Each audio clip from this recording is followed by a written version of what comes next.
Chapter 22. If a man shall steal an ox, or a sheep, and kill it, or sell it, he shall restore 5 oxen for an ox, and 4 sheep for a sheep. If a thief be found breaking up, and be smitten that he die, there shall no blood be shed for him. If the sun be risen upon him, there shall be blood shed for him, for he should make full restitution. If he have nothing, then he shall be sold for his theft. If the theft be certainly found in his hand alive, whether it be ox, or ass, or sheep, he shall restore double. If a man shall cause a field or vineyard to be eaten, and shall put in his beast, and shall feed in another man's field, of the best of his own field, and of the best of his own vineyard, shall he make restitution.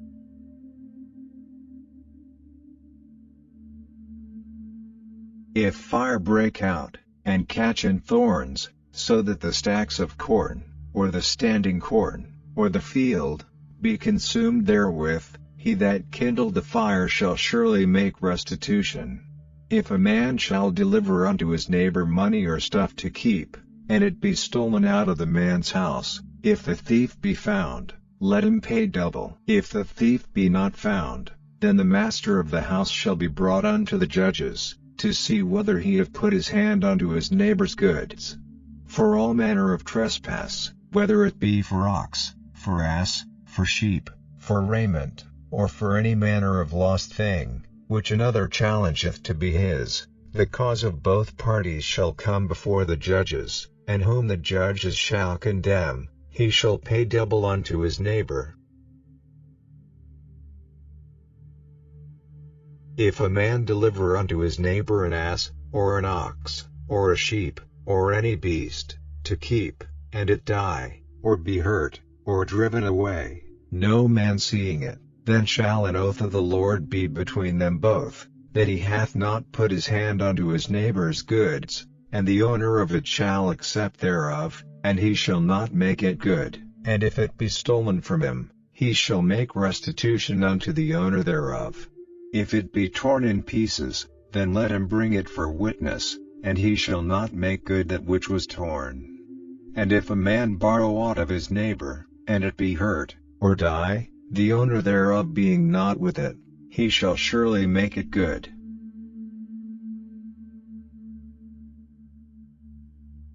But if the owner thereof be with it, he shall not make it good. If it be an hired thing, it came for his hire. And if a man entice a maid that is not betrothed, and lie with her, he shall surely endow her to be his wife. If her father utterly refuse to give her unto him, he shall pay money according to the dowry of virgins. Thou shalt not suffer a witch to live. Whosoever lieth with a beast shall surely be put to death. He that sacrificeth unto any god, save unto the Lord only, he shall be utterly destroyed. Thou shalt neither vex a stranger, nor oppress him, for ye were strangers in the land of Egypt.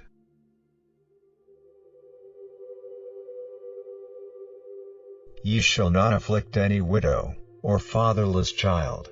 If thou afflict them in any wise, and they cry at all unto me, I will surely hear their cry, and my wrath shall wax hot, and I will kill you with the sword, and your wives shall be widows, and your children fatherless. If thou lend money to any of my people that is poor by thee, thou shalt not be to him as an usurer, neither shalt thou lay upon him usury. If thou at all take thy neighbor's raiment to pledge, thou shalt deliver it unto him by that the sun goeth down, for that is his covering only, it is his raiment for his skin, wherein shall he sleep. And it shall come to pass, when he crieth unto me, that I will hear, for I am gracious. Thou shalt not revile the gods, nor curse the ruler of thy people. Thou shalt not delay to offer the first of thy ripe fruits, and of thy liquors, the firstborn of thy sons shalt thou give unto me. Likewise shalt thou do with thine oxen, and with thy sheep. 7 days it shall be with his dam, on the 8th day thou shalt give it me. And ye shall be holy men unto me, neither shall ye eat any flesh that is torn of beasts in the field, ye shall cast it to the dogs.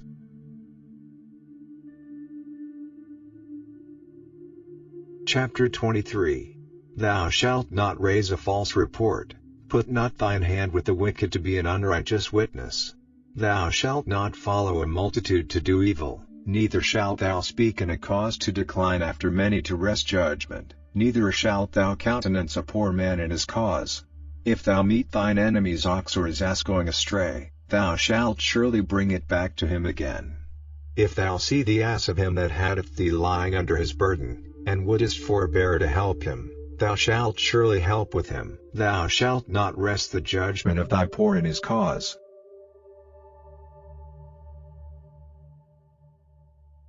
Keep thee far from a false matter, and the innocent and righteous slay thou not, for I will not justify the wicked.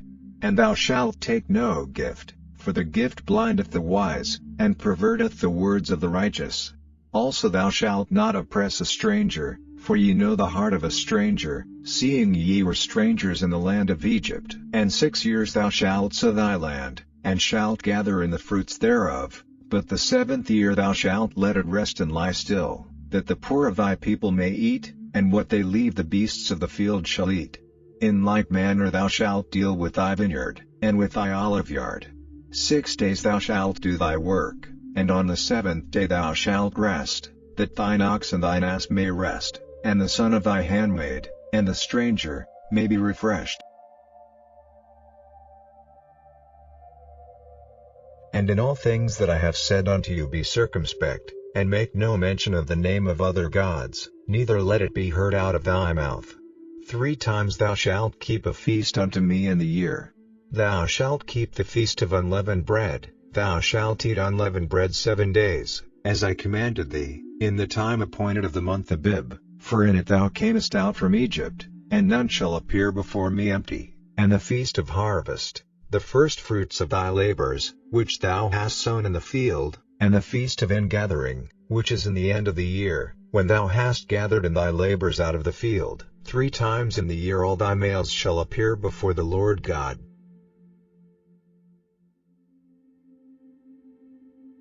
Thou shalt not offer the blood of my sacrifice with leavened bread, neither shall the fat of my sacrifice remain until the morning. The first of the firstfruits of thy land thou shalt bring into the house of the Lord thy God.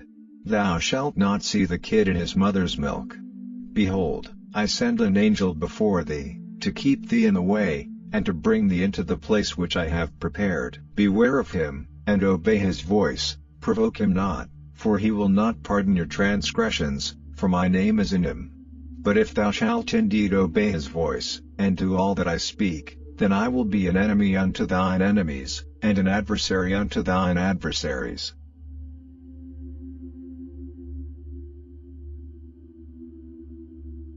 For mine angel shall go before thee, and bring thee in unto the Amorites, and the Hittites, and the Perizzites, and the Canaanites, and the Hivites, and the Jebusites, and I will cut them off. Thou shalt not bow down to their gods, nor serve them, nor do after their works, but thou shalt utterly overthrow them, and quite break down their images. And ye shall serve the Lord your God, and he shall bless thy bread, and thy water, and I will take sickness away from the midst of thee. There shall nothing cast their young, nor be barren, in thy land. The number of thy days I will fulfill. I will send my fear before thee, and will destroy all the people to whom thou shalt come, and I will make all thine enemies turn their backs unto thee.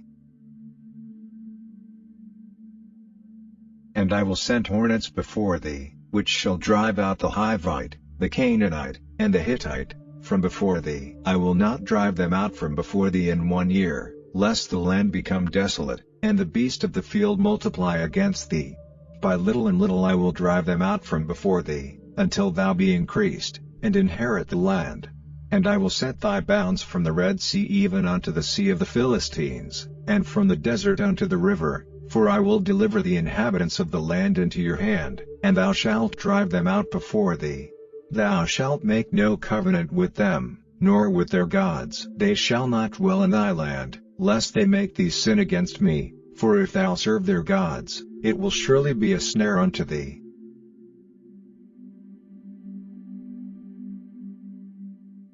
Chapter 24.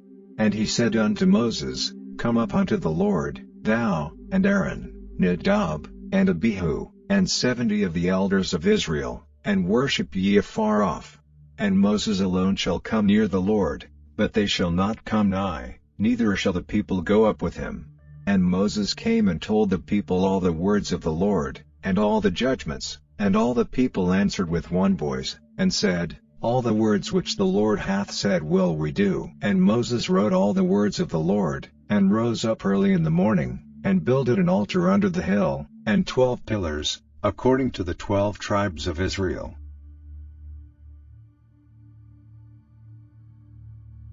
And he sent young men of the children of Israel, which offered burnt offerings, and sacrificed peace offerings of oxen unto the Lord. And Moses took half of the blood, and put it in basins, and half of the blood he sprinkled on the altar.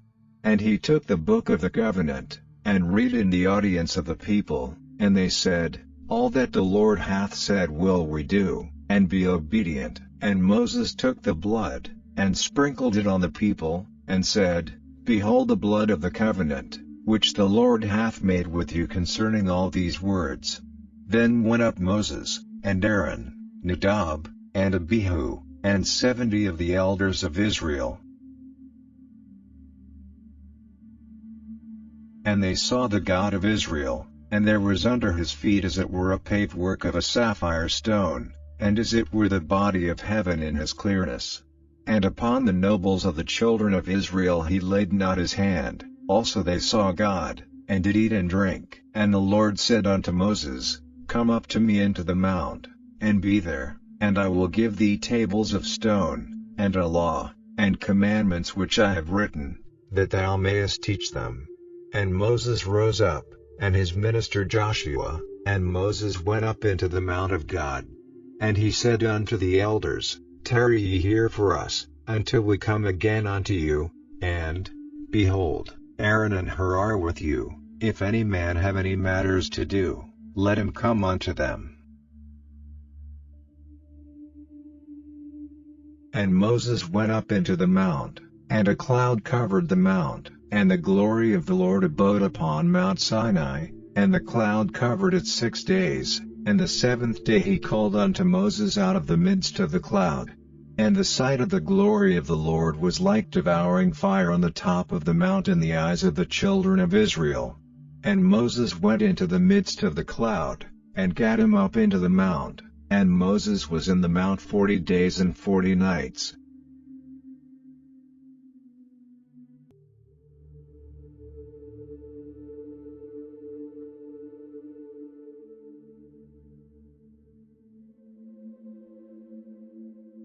निर्गमन अध्याय 22। यदि कोई मनुष्य बैल व भेड़ व बकरी चुराकर उसका घात करे व बेच डाले, तो वह बैल की संति 5 बैल और भेड़ बकरी की संति 4 भेड़ बकरी भर दे। यदि चोर सेंध लगाते हुए पकड़ाया जाए और उस पर ऐसी मार पड़े कि वह मर जाए, तो उसके खून का दोष न लगे। यदि सूर्य निकल चुके तो उसके खून का दोष लगे। अवश्य है कि वह हानि को भर दे, और यदि उसके पास कुछ न हो तो वह चोरी के कारण बेच दिया जाए। यदि चुराया हुआ बैल व गदहा व भेड़ व बकरी उसके हाथ में जीवित पाई जाए, तो वह उसका दूना भर दे। यदि कोई अपने पशु से किसी का खेत व दाख की बारी चराए, अर्थात अपने पशु को ऐसा छोड़ दे कि वह पराए खेत को चर ले, तो वह अपने खेत की और अपनी दाख की बारी की उत्तम से उत्तम उपज में से उस हानि को भर दे।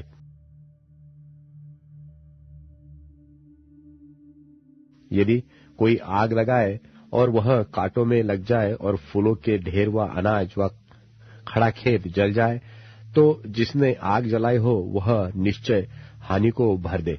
यदि कोई दूसरे को रुपया व सामग्री की धरोहर धरे और वह उसके घर से चुराई जाए, तो यदि चोर पकड़ा जाए तो दूना उसी को भर देना पड़ेगा। और यदि चोर न पकड़ा जाए तो घर का स्वामी परमेश्वर के पास लाया जाए, कि निश्चय हो जाए कि उसने अपने भाई बंधु की संपत्ति पर हाथ लगाया है व नहीं। चाहे बैल, चाहे गधे, चाहे भेड़ व बकरी, चाहे वस्त्र, चाहे किसी प्रकार की ऐसी खोई हुई वस्तु के विषय अपराध क्यों न लगाया जाए जिससे दो जन अपनी अपनी कहते हो, तो दोनों का मुकदमा परमेश्वर के पास आए, और जिसको परमेश्वर दोषी ठहराए वह दूसरे को दूना भर दे। यदि कोई दूसरे को गदहा व बैल व भेड़ बकरी व कोई और पशु रखने के लिए सौंपे और किसी के बिना देखे वह मर जाए व चोट खाए व हाँक दिया जाए, तो उन दोनों के बीच यहोवा की शपथ खिलाई जाए कि मैंने इसकी संपत्ति पर हाथ नहीं लगाया। तब संपत्ति का स्वामी इसको सच माने और दूसरे को उसे कुछ भी भर देना न होगा। यदि वह सचमुच उसके यहाँ से चुराया गया हो तो वह उसके स्वामी को उसे भर दे, और यदि वह फाड़ डाला गया हो तो वह फाड़े हुए को प्रमाण के लिए ले आए, तब उसे उसको भी भर देना न पड़ेगा। फिर यदि कोई दूसरे से पशु मांग लाए और उसके स्वामी के संग न रहते उसको चोट लगे व वह मर जाए, तो वह निश्चय उसकी हानि भर दे। यदि उसका स्वामी संग हो तो दूसरे को उसकी हानि भरना न पड़े, और यदि वह भाड़े का हो तो उसकी हानि उसके भाड़े में आ गई। यदि कोई पुरुष किसी कन्या को जिसके ब्याह की बात न लगी हो फुसलाकर उसके संग कुकर्म करे, तो वह निश्चय उसका मोल दे के उसे ब्याह ले। परंतु यदि उसका पिता उसे देने को बिल्कुल इनकार करे, तो कुकर्म करने वाला कन्याओं के मोल की रीति के अनुसार रुपये तौल दे। तू डाइन को जीवित रहने न देना। जो कोई पशुगमन करे वह निश्चय मार डाला जाए। जो कोई यहोवा को छोड़ किसी और देवता के लिए बलि करे वह सत्यानाश किया जाए। और परदेशी को न सताना और न उस पर अंधेर करना, क्योंकि मिस्र देश में तुम भी परदेशी थे। किसी विधवा व अनाथ बालक को दुख न देना। यदि तुम ऐसों को किसी प्रकार का दुख दो और वे कुछ भी मेरी दोहाई दे, तो मैं निश्चय उनकी दोहाई सुनूंगा। तब मेरा क्रोध भड़केगा और मैं तुमको तलवार से मरवाऊंगा, और तुम्हारी पत्नियां विधवा और तुम्हारे बालक अनाथ हो जाएंगे। यदि तू मेरी प्रजा में से किसी दीन को जो तेरे पास रहता हो रुपया क्रुन दे, तो उससे महाजन की नाई ब्याज न लेना। यदि तू कभी अपने भाई बंधु के वस्त्र को बंधक करके रख भी ले, तो सूर्य के अस्त होने तक उसको लौटा देना, क्योंकि वह उसका एक ही ओढ़ना है, उसकी देह का वही अकेला वस्त्र होगा। फिर वह किसे ओढ़कर सोएगा? तो भी जब वह मेरी दोहाई देगा तब मैं उसकी सुनूंगा, क्योंकि मैं तो करुणामय हूं। परमेश्वर को श्राप न देना और न अपने लोगों के प्रधान को श्राप देना। अपने खेतों की उपज और फलों के रस में से कुछ मुझे देने में विलंब न करना। अपने बेटों में से पहलौठों को मुझे देना। वैसे ही अपनी गायों और भेड़ बकरियों के पहलौठे भी देना। 7 दिन तक तो बच्चा अपनी माता के संग रहे, और 8वें दिन तू उसे मुझको दे देना। और तुम मेरे लिए पवित्र मनुष्य बनना। इस कारण जो पशु मैदान में फाड़ा हुआ पड़ा मिले उसका मांस न खाना, उसको कुत्ते के आगे फेंक देना। निर्गमन अध्याय 23। झूठी बात न फैलाना। अन्यायी साक्षी होकर दुष्ट का साथ न देना। बुराई करने के लिए न तो बहुतों के पीछे हो लेना और न उनके पीछे फिर के मुकदमे में न्याय बिगाड़ने को साक्षी देना, और कंगाल के मुकदमे में उसका भी पक्ष न करना। यदि तेरे शत्रु का बैल व गधा भटकता हुआ तुझे मिले तो उसे उसके पास अवश्य फेर ले आना। फिर यदि तू अपने बैरी के गधे को बोझ के मारे दबा हुआ देखे, तो चाहे उसको उसके स्वामी के लिए छुड़ाने के लिए तेरा मन न चाहे, तो भी अवश्य स्वामी का साथ देकर उसे छुड़ा लेना। तेरे लोगों में से जो दरिद्री हो उसके मुकदमे में न्याय न बिगाड़ना। झूठे मुकदमे से दूर रहना और निर्दोष और धर्मी को घात न करना, क्योंकि मैं दुष्ट को निर्दोष न ठहराऊंगा। घूस न देना, क्योंकि घूस देखने वालों को भी अंधा कर देता और धर्मियों की बातें पलट देता है। परदेशी पर अंधेर न करना। तुम तो परदेशी के मन की बातें जानते हो, क्योंकि तुम भी मिस्र देश में परदेशी थे। 6 वर्ष तो अपनी भूमि में बोना और उसकी उपज इकट्ठी करना, परंतु 7वें वर्ष में उसको पड़ती रहने देना और वैसा ही छोड़ देना, तो तेरे भाई बंधुओं में से दरिद्री लोग उससे खाने पाए, और जो कुछ उनसे भी बचे वह बनेल पशुओं के खाने के काम में आए। और अपनी दाख और जलपाई की बारियों को भी ऐसे ही करना। 6 दिन तक तो अपना कामकाज करना और 7वें दिन विश्राम करना, कि तेरे बैल और गधे सुस्ताए और तेरी दासियों के बेटे और परदेशी भी अपना जी ठंडा कर सके।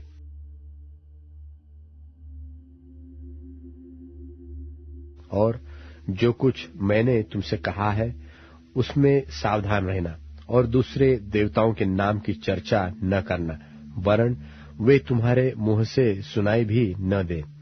प्रतिवर्ष 3 बार मेरे लिए पर्व मनाना।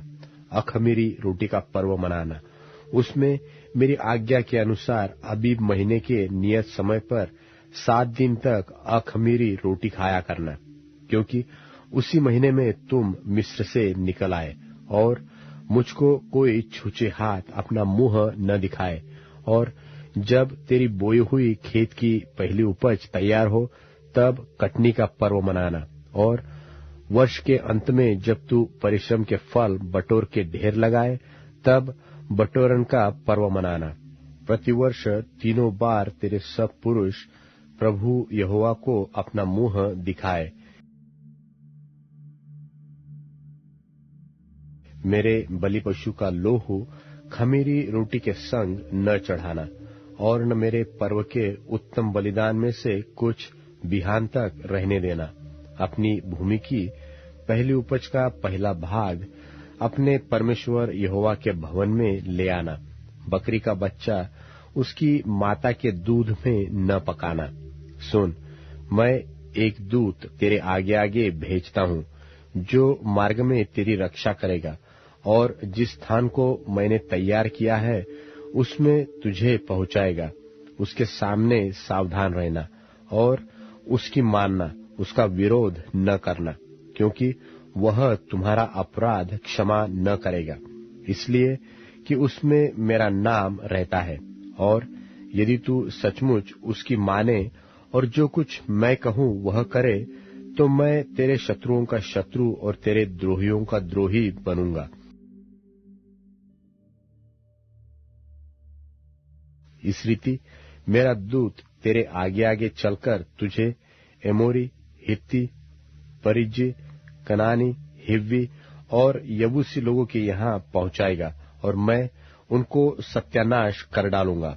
उनके देवताओं को दंडवत न करना, और न उनकी उपासना करना, और न उनके काम करना, वरन उन मूर्तों को पूरी रीति से सत्यानाश कर डालना, और उन लोगों की लाटों को टुकड़े टुकड़े कर देना। और तुम अपने परमेश्वर यहोवा की उपासना करना, तब वह तेरे अन्न जल पर आशीष देगा और तेरे बीच में से रोग दूर करेगा, और तेरे देश में न तो किसी का गर्भ गिरेगा और न कोई बांझ होगी, और तेरी आयु मैं पूरी करूंगा। जितने लोगों के बीच तू जाएगा उन सबों के मन में मैं अपना भय पहले से ऐसा समा दूंगा कि उनको व्याकुल कर दूंगा, और मैं तुझे सब शत्रुओं की पीठ दिखाऊंगा। और मैं तुझसे पहले बर्रों को भेजूंगा, जो हिव्वी, कनानी और हित्ती लोगों को तेरे सामने से भगा के दूर कर देगी। मैं उनको तेरे आगे से एक ही वर्ष में तो न निकाल दूंगा, ऐसा न हो कि देश उजाड़ हो जाए और बनेल पशु बढ़कर तुझे दुख देने लगे। जब तक तू फूल फल कर देश को अपने अधिकार में न कर ले, तब तक मैं तेरे आगे से उन्हें थोड़ा थोड़ा करके निकालता रहूंगा। मैं लाल समुद्र से लेकर पलिश्तियों के समुद्र तक और जंगल से लेकर महानद तक के देश को तेरे वश में कर दूंगा। मैं उस देश के निवासियों को भी तेरे वश में कर दूंगा और तू उन्हें अपने सामने से बरबस निकालेगा। तू न तो उनसे वाचा बांधना और न उनके देवताओं से, वे तेरे देश में रहने न पाए। ऐसा न हो कि वे तुझसे मेरे विरुद्ध पाप कराए, क्योंकि यदि तू उनके देवताओं की उपासना करे तो यह तेरे लिए फंदा बनेगा।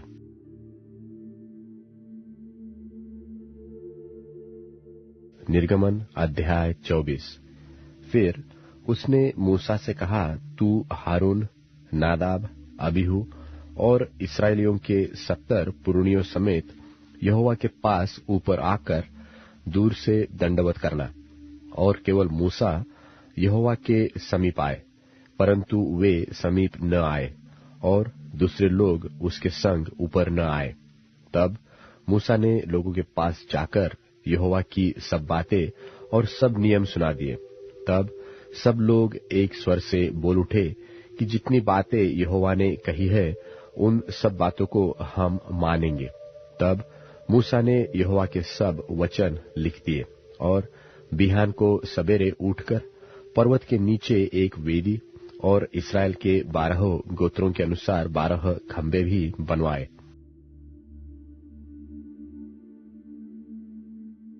तब उसने कई इस्राएली जवानों को भेजा, जिन्होंने यहोवा के लिए होमबलि और बैलों के मेलबलि चढ़ाए।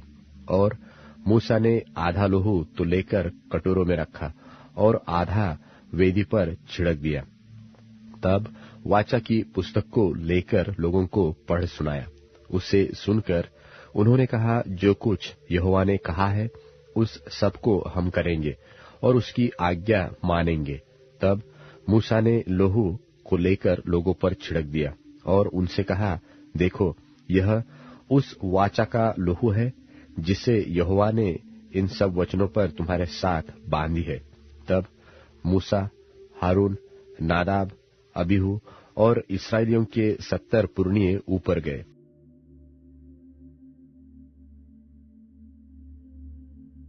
और इस्राएल के परमेश्वर का दर्शन किया। और उसके चरणों के तले नीलमणि का चबूतरा सा कुछ था, जो आकाश के तुल्य ही स्वच्छ था। और उसने इस्राएलियों के प्रधानों पर हाथ न बढ़ाया। तब उन्होंने परमेश्वर का दर्शन किया और खाया पिया। तब यहोवा ने मूसा से कहा, पहाड़ पर मेरे पास चढ़ और वहां रह, और मैं तुझे पत्थर की पटिया और अपनी लिखी हुई व्यवस्था और आज्ञा दूंगा कि तू उनको सिखाए।